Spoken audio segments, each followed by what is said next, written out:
앞으로 살아갈 나의 삶에 대한 소망이다라고 말씀을 하는데, 오늘 연습을 할 때에 저 가사 뜨는 것을 보고 저건 이 집사님의 인생이 아니고 나의 인생의 고백이구나 라고 하는 것을 제가 깨닫게 되고, 그래서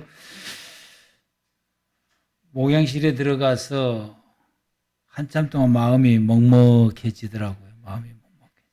참 귀한 찬양을 해주셔서 감사합니다. 아마 우리 모두 각 사람이 지나온 삶 가운데 하나님의 은혜였음을 고백하고 또 앞으로도 하나님의 은혜 속에서 살아가겠다고 하는 다짐의 찬송이 오늘의 찬송입니다. 지난주 말씀은 마태복음 1장 21절에서 23절 말씀으로 예수님께서 오신 이후에 대한 제목으로 우리가 말씀을 받았습니다. 예수님이 땅에 오신 이유는 죄로 인하여 우리가 하나님과 함께 살아갈 수 없는 우리들의 허물과 그리고 죄악을 십자가에서 대속해 주셔서 우리 모두가 하나님과 이제는 함께 살아갈 수 있도록 하기 위해서 예수님이 땅에 오신 것입니다. 그래서 누구든지 이 예수 믿으면 하나님께서 그들의 죄를 사하여 주셨고, 그리고 이 믿음의 사람들에게 하나님께서 성령으로 그들 가운데 임재하셔서 이제 그들이 하나님과 함께 살아갈 수 있는 임마누엘의 삶을 우리 모두에게 주신 것입니다. 이 임마누엘의 삶이 바로 우리가 하나님 앞에서 구원받는 모습이다라고 말씀을 드렸고요. 그것이 바로 우리가 믿음으로 살고 예배드리며 말씀을 따라 순종하며 살아가는 모습, 이렇게 생활해가는 이 모습이 우리가 하나님과 함께 살아가고 있다고 하는 증거다라고 우리가 지난주 말씀을 우리 함께 받았습니다. 오늘 우리에게 주시는 우리 말씀을 우리 함께 한 번 더 합독해 보겠습니다. 마태복음 19장 23절에서 26절 말씀입니다. 시작. 예수께서 제자들에게 이르시되 내가 진실로 너희에게 이르노니 부자가 천국에 들어가기가 어려우니라. 다시 너희에게 말하노니 낙타가 바늘기로 들어가는 것이 부자가 하나님의 나라에 들어가는 것보다 쉬우니라 하시니, 제자들이 듣고 몹시 놀라 이르되 그렇다면 누가 구원을 받을 수 있으리까? 예수께서 그들을 보시며 이르시되 사람으로는 할 수 없으나 하나님으로는 다 하실 수 있느니라. 아멘. 하나님으로서는 다 하실 수 있느니라. 이 말씀의 근거에서 오늘 말씀의 제목이 다 하실 수 있는 하나님입니다. 하나님만이 다 하실 수 있습니다. 우리가 오늘 이 본문의 말씀을 우리가 이해하려면은 16절 말씀부터 보아야 됩니다. 어떤 사람이 예수님에게 찾아와서 이렇게 예수님에게 묻습니다. 내가가 중요해. 내가 무슨 선한 일을 해야 영생을 얻을 수 있습니까? 이렇게 묻어요. 내가 무슨 선한 일을 해야 영생을 얻을 수 있습니까? 라고 예수님에게 물었어요.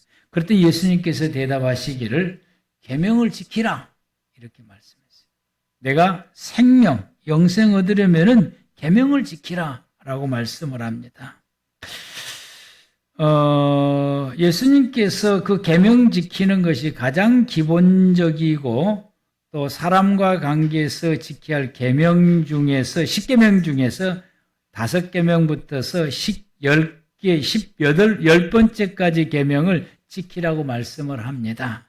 그래서 살인하지 말라, 그리고 간음하지 말라, 도둑질하지 말라, 거짓 증거하지 말라, 내 부모를 공경하라, 그리고 내 이웃의 사람들을 내 몸같이 사랑하라. 이렇게 말씀을 했어요. 그랬더니 이 사람이 예수님에게 대답하기를 이 모든 말씀은 내가 어렸을 때부터 지켰습니다. 지금까지 지켜왔습니다. 그런데 뭐가 부족한 것 같습니다. 내가 더 뭘 해야 됩니까? 라고 물어요. 더 뭘 해야 됩니까?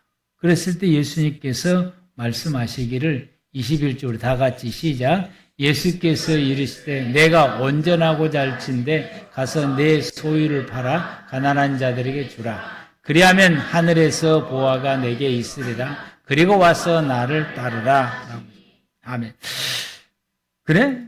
그러면은 내 모든 소유를 팔아서 가난한 사람들에게 주고 그리고 와서 나를 따르라 라고 말씀을 했습니다. 그러자 이 사람은 이제 22절 말씀 보면은 이 사람은 재산이 많은 거로 아주 고민을 하고 하다가 예수님을 떠났다라고 했어요. 고민하고 근심하고 걱정하고 예수님을 떠났다. 그래서 이 사람이 이렇게 하는 모습을 보고서 예수님께서 제자들에게 하신 말씀이 오늘 본문의 말씀입니다. 제자들에게 말씀하시기를 내가 진실로 진실로 너희에게 이르노니 부자는 천국 가기가 어렵다. 다시 너희에게 말하노니 낙타가 바늘기로 들어가는 것이 부자가 하나님의 나라에 들어가는 것보다 쉽다라고 했어요. 그래서 이 낙타가 바늘기로 들어간다라고 하는 것이 바늘기가 뭐냐라고 하는 게 우리가 생각할 때에 옷을 꿰매는 이 바늘기를 우리는 통상적으로 생각을 해요. 그런데 이 예루살렘 성을 이렇게 쌓아놨잖아요. 들락날락 하려면은 큰 성문을 통해서 들어가야 되는 거예요. 낮에 이렇게 다니는 거. 그래서 말 타거나 낙타를 탄 사람들이 그 탄 채로 들어갈 수 있어야 되기 때문에 이 성문이 크고 높아요, 이제. 근데 야간에는 적의 공격을 막기 위해서 성문을 닫습니다. 그럼 야간에 이제 출입을 해야 되니까 야간에 출입할 때 성문 옆에 사람이 겨우 들어가고 나올 만한 쪽문을 만들어 놓은 거예요. 이 쪽문을 바늘기라고 말하는 거예요. 이 쪽문은 사람만 겨우 들어갔다 나왔다 할 수 문이기 때문에 낙타를 타고 그 문은 절대로 통과할 수가 없습니다. 그건 불가능한 거예요. 할 수도 없는 거예요. 그렇기 때문에 예수님께서는 이 24절의 이 말씀, 낙타가 바늘기로 들어가는 것이 부자가 하나님의 나라에 들어가는 것보다 쉽다라고 하는 이 말씀은 불가능하다라는 이야기입니다. 그래 예수님의 제자들이 그 말씀을 듣고 그렇다면은 누가 구원받을 수 있느냐라고 하는 거예요. 그러면 구원받을 사람이 아무도 없겠네요? 라고 예수님에게 물었더니 26절 우리 다 같이 시작. 예수께서 그들을 보시며 이르시되 사람으로서는 할 수 없으나 하나님으로서는 할 수 있느니라. 아멘. 이 사람으로서는 할 수 없지만 하나님은 하신다라고 말씀했습니다. 이 사람이 예수님에게 와서 예수님에게 질문을 던졌던 이 사람은 영적으로도 부자고 육적으로도 부자입니다. 재산도 아주 많은 사람이에요. 그래서 고민하고 떠났다고 그러잖아요. 영적으로도 부자요. 이 사람이 왜 영적으로도 부자냐라고 하는 거에 대해서는 어렸을 때부터 내가 이 말씀대로 살았다라고 이야기를 하게 됩니다. 여러분 구약 시대 때의 이스라엘 사람들의 부자에 대한 개념은 재산이 많은 것만 가지고 말하지 않습니다. 그래서 그들은 부자다라고 말했을 때 재산 가지고 말하지 않냐고 못 갖고 말한 이 사람이 하나님 앞에 서서 하나님과 함께 살아갈 수 있는 사람이냐 그렇지 못한 사람이냐 하나님과 함께 살아갈 수 있는 사람 그리고 하나님과 함께 살아가는 사람이라고 한다면은 이 사람은 부자다라고 말하고 하나님과 함께 살아갈 수 없는 사람들을 성경에서 말하기를 가난한 사람들이다라고 말합니다. 그 하나님과 함께 할 수 없는 조건을 가진 사람들을 가난한 사람들이다라고. 그런데 이 사람은 어렸을 때부터서 하나님의 말씀을 지키면서 생활했어요. 이렇게 하는 계명을 지키라 이렇게 지키라고 할 때 그거 제가 지금까지 지키고 있고 지금도 지키고 있습니다 라고 말하고 있어요. 그러면 이 사람은 하나님과 함께 생활해온 유대 사람들의 개념으로 볼 때에 이 사람은 하나님의 말씀으로 사는 사람이고 율법으로 사는 사람이기 때문에 하나님과 함께 살아가는 사람이니까 이 사람은 가난한 사람이 아니고 부자다라고 하는 거예요. 그래서 이 사람은 더 나가서 이거 말고 더 깊고 더 센 것을 내가 어떻게 하면 됩니까? 라고 물었을 때 소위 오늘날 성도들 말하면은 더 영적으로 더 깊은 믿음의 경지에 들어가고 싶은 욕심을 가진 사람인 것이요. 이런 신앙심을 가지고 있는 사람이다. 라고 더 깊고 더 하나님이 더 기뻐하시고 더 좋은 그 신앙의 깊이로 들어가고 싶어하는 그 믿음의 생활의 요구를 예수님에게 그 방법이 없습니까? 라고 묻게 되는 것입니다. 그때 예수님께서 참 놀라운 그 방법을 그에게 주었는데, 아, 그래? 그러면은 네 재산 많지. 그거 다 팔아가지고 가난한 사람들에 싹 나누어지고 그리고 나 따라라. 그랬더니 이 사람이 재산이 많으니까 그 말씀을 듣고 고민하다가 예수를 떠났다라고 하는 거죠. 그랬더니 예수님께서 부자가 천국 가기가 어렵다. 낙타가 바늘기로 들어가는 것이 더 쉽다. 이것은 불가능하다라고 말했을 때에 예수님의 제자들이 그러면 누가 구원받을 수 있습니까? 예수님께서 대답하시기를 사람으로는 할 수 없지만 하나님으로는 다 하실 수 있느니라 라고 말씀하십니다. 이 말씀은 우리에게 무엇을 말씀해 주시느냐? 내가 구원받는 데 있어서 우리 사람들이 구원받는 데 있어서 그 구원을 이루는 주체가 누구냐라고 하는 문제예요. 그 주체가 누구냐? 내가 구원받는데 나의 구원받는 이 구원을 시켜주는 주체가 누구냐라고 하는 거예요. 나냐? 하나님이냐라고. 이 사람이 예수님에게 나와서 물었을 때 이렇게 물었으면 내가 무엇을 하여야 구원받을 수 있습니까? 다른 복음서에도 똑같아요. 내가 무엇을 하여야 영생 얻을 수 있습니까? 라고 물었어요. 거기 주체가 내가 되는 거예요. 내 구원을 위해서 내가 뭘 해야 되냐고 하는 거예요. 나의 구원의 주체가 내가라고 하는 것이 들어있습니다.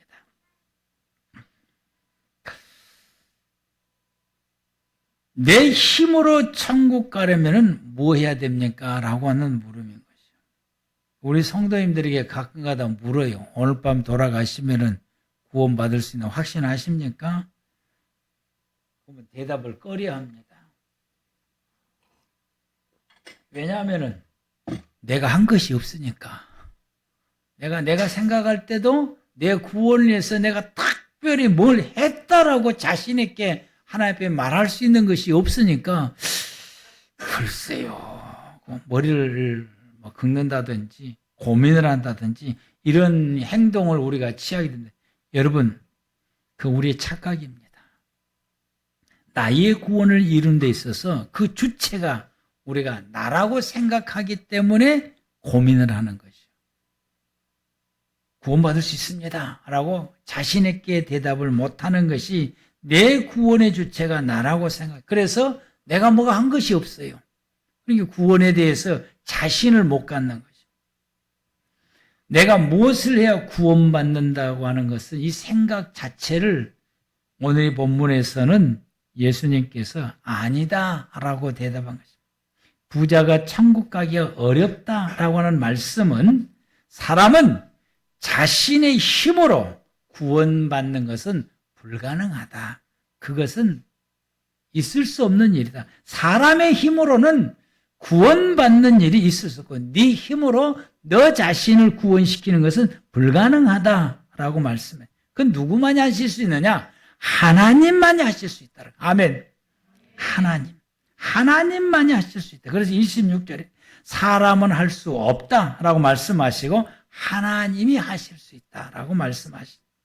왜 사람이 자기의 힘으로 구원받는 일이 할 수 없느냐 하는 것에 대해서는 사람은 창세기 3장 이후로 근본적으로 죄인이기 때문입니다.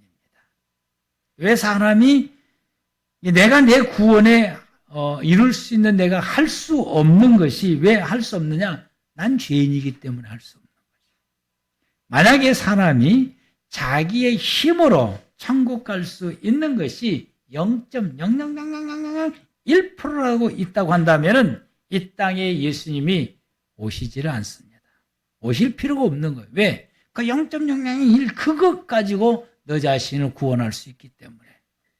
그런데 사람이 자기 힘으로 구원받을 수 있는 것은 완전히 제로이기 때문에 예수님이 오신 것입니다. 아멘.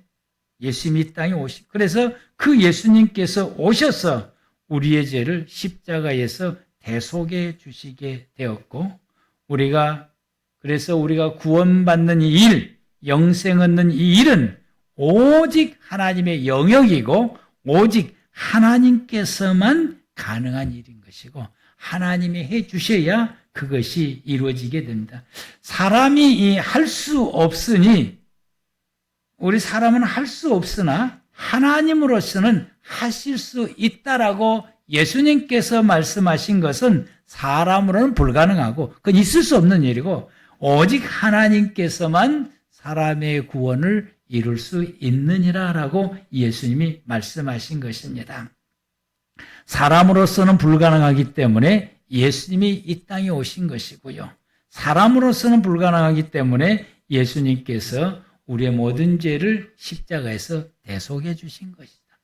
내 힘으로 내 죄를 없앨 수 있다라고 한다면은 그건 예수님이 십자가에서 죽으실 필요가 없는데 내가 내 죄를 없앨 수 없기 때문에 오직 그것은 예수님께서 나의 죄를 십자가에서 대속해 주셔야만 가능하기 때문에 예수님이 십자가에서 나의 죄를 대속해 주신 것입니다.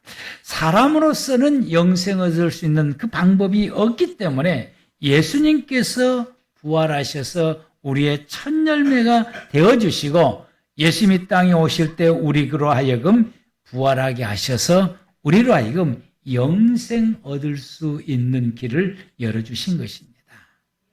그래서 우리가 구원받는 것이 하나님의 은혜요 선물이라고 에베소서 2장 8절에서 우리에게 말씀해 주십니다. 에베소서 2장 3절 말씀에서부터서 9절 말씀을 우리가 보게 되면은 전에는 우리도 다 그 가운데서 우리의 육체의 욕심을 따라 지내며 육체와 마음이 원하는 것을 하여 다른 이들과 같이 본질상 하나님의 진노를 받을 수밖에 없는 진노의 자녀였다라고 말씀.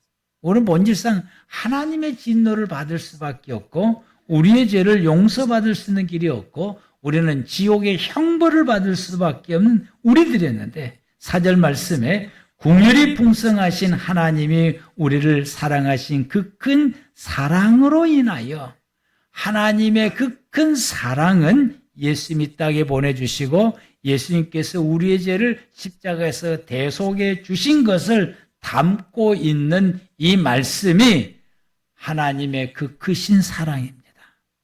그걸 담고 있는 말씀입니다.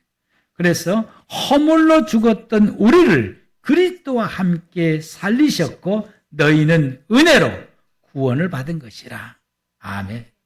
우리는 그 은혜로 구원받은 것이다. 또 함께 일으키사 그리스도 예수 안에서 함께 하늘에 앉히시니 이는 그리스도 예수 안에서 우리에게 자비하심으로써 그 은혜 지극히 풍성함을 오는 여러 세대에 나타내려 하심이라.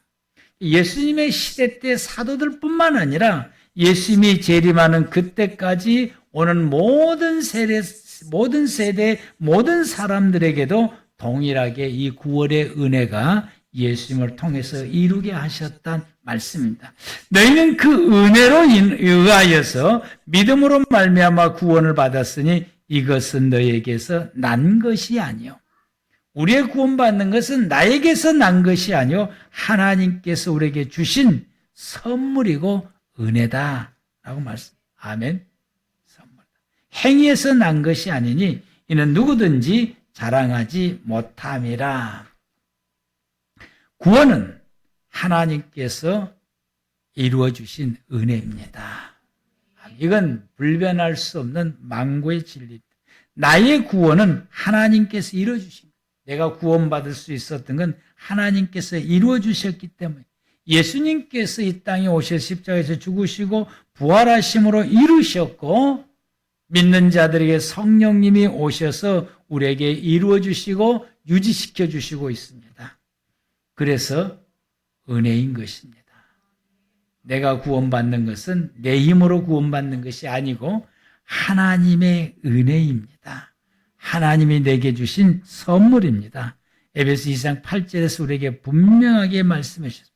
우리는 믿음으로 구원받는 것입니다. 너희는 그 은혜에 의하여 믿음으로 말미암아 이 구원을 받았으니 이것은 너희에게 난 것이 아니요 하나님의 선물이다. 아멘. 하나님의 은혜다라고 말씀합니다. 그래서 하나님께서 우리의 믿음을 보시고 우리를 구원시켜 주신 것입니다. 하나님은 우리를 구원할 모든 것을 다 이루셨고, 그래서 우리에게 요구하신 것이 주 예수를 믿어라. 그러면 내가 너를 구원시켜 주시겠다라고 말씀합니다. 우리는 이 믿음을 가짐으로 통해서 구원받는 하나님의 백성 되었고, 그래서 너의 모든 죄를 내 앞에서 고백하고 회개하라라고 말씀합니다.